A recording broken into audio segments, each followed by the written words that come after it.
Live from downtown Detroit, home of WDIV and Click on Detroit, Local 4 News at 11 starts now.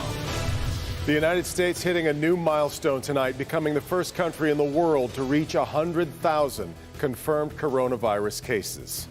Glad you're with us tonight at 11. The virus hitting New York and Washington especially hard, of course, but now the Surgeon General warning Detroit could become a hotspot for the virus with conditions likely to worsen next week. Michigan reported its first 2 cases March 10th. 2 weeks later, we had more than 1,700, and tonight there are more than 3,600 cases statewide, with 92 people killed by the virus. Michigan finding itself in the president's crosshairs today. First, the president chastised General Motors and CEO Mary Barra, and then ordered it to ramp up production of ventilators, despite GM having already announced that it would. Then this evening, President Trump again taking a swipe at Governor Whitmer. Let's bring in Jason Colthorpe. And Jason, the governor actually took the first shot today. She sure did, Kim, hinting very strongly that the White House was holding up supplies meant for the patients right here in Michigan. As COVID-19 cases increase in Michigan, so too does the rift between Governor Gretchen Whitmer and President Donald Trump over the effort to secure personal protection equipment. Friday morning, the governor suggested on WWJ the feds were purposely withholding equipment that hospitals need to treat patients. This evening, she said this. I've been encouraged to procure supplies outside of the federal government. We've been working really hard to do that. We're bidding against one another. It's really not a great system. And once you do have a contract, you can find out later that it will evaporate because you'll be told that the federal government needs the material. Michigan, all she does is she has no idea what's going on. And all she does is say, oh, it's the federal government's fault. And we've taken such great care of Michigan. But Governor Whitmer clearly disagrees, saying states have been left to fight the virus alone. If we all locked arms and harnessed the incredible power of the nation, I think we would do a much better job meeting need, and we wouldn't have states trying to cannibalize one another. A large part of the disconnect apparently boils down to simple etiquette. The president said he told Vice President Mike Pence not to waste time with the governor of Washington or call Governor Whitmer if they don't treat you right. I want them to be appreciative. I don't want them to say things that aren't true. I want them to be appreciative. Meantime, the emergency rooms are overfilling, and medics just want the proper protection no matter who supplies it. Yeah, and as this Friday winds down, it will be the president, at least at this moment, that's going to have the last word. Just a little while ago, issuing a tweet, his most vicious attack on the governor yet, and we'll read it for you. I love Michigan, one of the reasons we are doing such a great job for them during this horrible pandemic. Yet your governor, Gretchen Whitmer, is way in over her head. She doesn't have a clue, likes blaming everyone for her own ineptitude. I've reached out to the governor's office and checked the governor's Twitter page. No response as of yet, Devin. Well, Jason, all of that aside, it is interesting the way that cases have been building here, because it does feel like people are heeding the message to stay indoors, certainly where you are, which is normally extremely busy on a Friday night. Oh boy, we're in downtown Ferndale. I mean, just what you said. Normally, I mean, outside of Bobcat Bonnie's on a Friday at 11, we wouldn't dream of trying a live shot right here. Not a soul on the street. And that was one of the governor's messages today as well. As she reached out, she said everyone needs to do their part. And that could be a multitude of things, whether you're able to donate something to a hospital or give in a certain way. But if it's simply staying home, then that is doing your job, playing your role in all of this. And like we said, take a look around. A lot of communities getting that message, Devin. Sure seems that way. All right, Jason. Well, with the coronavirus taking a serious toll on his department, now Detroit Police Chief James Craig has tested positive for COVID-19. He's currently at home. We spoke with him tonight on the challenges he and the rest of his department are facing. Mara McDonald is live at Detroit Police Headquarters. Mara, first off, how is the chief doing tonight?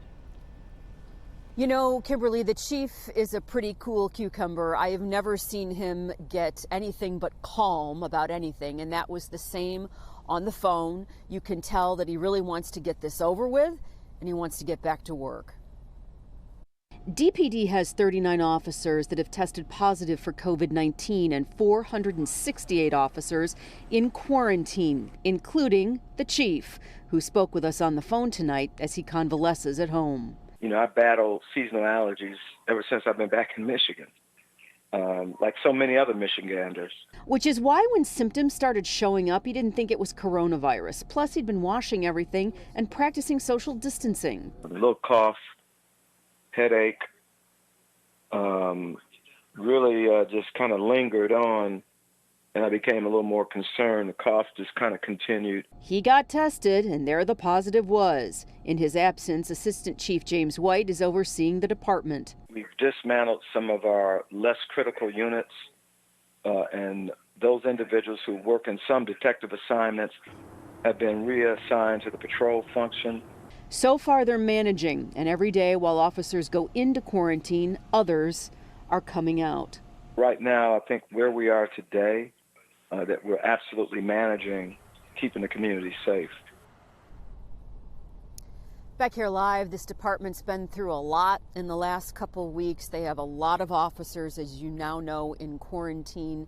They're going to get through it the best they can. We're live downtown tonight at Detroit Police Headquarters. I'm Mara McDonald. Back to you. And we wish the chief a speedy recovery and all the other officers as well. Mara, thank you. President Trump is now invoking the Defense Production Act to deal with the coronavirus pandemic, but so far with only one company. The president using the DPA to order General Motors to make ventilators, hoping to procure 100,000 of them in the next 100 days. This invocation of the DPA should demonstrate clearly to all that we will not hesitate to use the full authority of the federal government to combat this crisis. We thought that we had to deal with, as an example, General Motors, and I guess they thought otherwise. They didn't agree. And now they do. They do agree, and I think we might be able to pull it.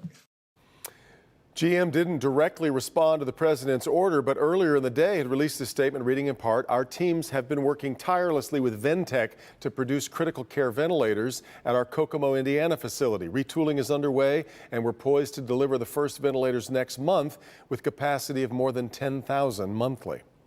Well, help is on the way to American families through the largest economic rescue package in U.S. history. The president today signed the $2.2 trillion emergency relief bill just hours after it was approved by the House.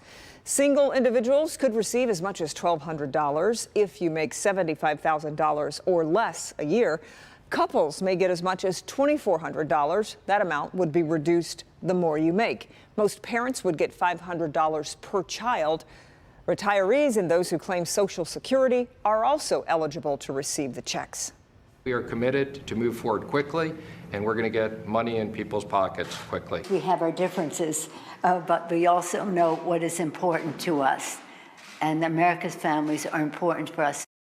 And with jobless claims surging to record highs, the rescue package includes expanded unemployment benefits. Treasury Secretary Steven Mnuchin says the checks should start going out within 3 weeks. Drive-through testing for COVID-19 is now up and running in Detroit at the state fairgrounds. Today's goal was to test 100 people and then gradually ramp up that number. But remember, you do need a doctor's prescription to be tested.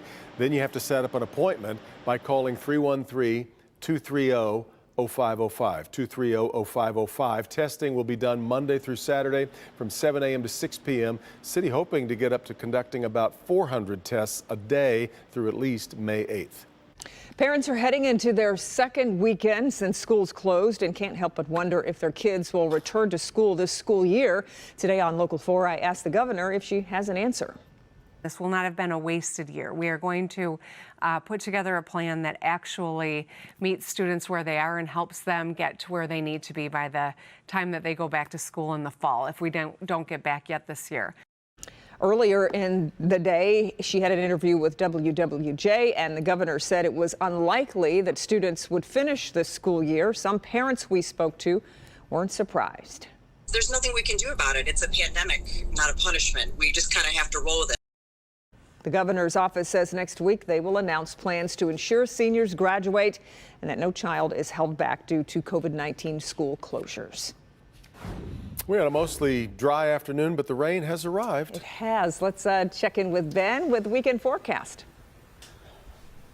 Yeah, Kim and Devin, that rain is just the start of more that's going to be rolling in here for Saturday. And even though it's probably going to be just rain tonight, Could be seeing thunderstorms and some of those strong tomorrow. Let's go to 4 Live radar that's got most of that rain south of us, pretty much south of 94 as we speak, and that's going to continue to slide off to the east as we get later on into tonight. Back on the west side of the state, you can see there's a little bit more organized rain, but a lot of that north of Kalamazoo. That push should generally stay north of us, but we'll see even more of this rain regenerate as we head towards daybreak tomorrow. So about 7 a.m., again, most of this is rain, could be some rumbles of thunder, but this is not the severe thunderstorms that we're worried about. That round exits at 1 o'clock, and then we start looking for sunshine, which will not be in our favor. And here's why. Here's the severe risk for tomorrow. We are on the really low end of that scale, that green shade across all of southeast Michigan. That's the marginal risk. That's where we are. But notice all of those colors, 70 million plus people, and you've got some big cities, Chicago, Indy, Pittsburgh, St. Louis, Nashville, and you think of all those folks who are sheltered in place. If we start seeing severe weather, this could be a huge problem outside of even just a normal severe weather outbreak tomorrow. So we'll continue to monitor. We'll have updates on the timing for us coming up in just a few minutes, guys. New at 11. We've gotten an incredible response from the story we did yesterday on businesses still illegally staying open against the governor's executive order. Today, we tell you what employees can do if they feel like they are being forced to stay at work. At Local 4, we take our role as first informers seriously. We know there is a lot of misinformation and fear surrounding coronavirus, and it is changing all of our lives. We want to reassure you that every single one of our newscasts is backed by facts, not hype. Our coverage is about our city and about our safety. Know that Dr. Frank McGeorge is here to answer your questions on air and at Click on Detroit, bringing you facts on case counts, locations, and sharing the tools and resources to help us navigate this troubling time together.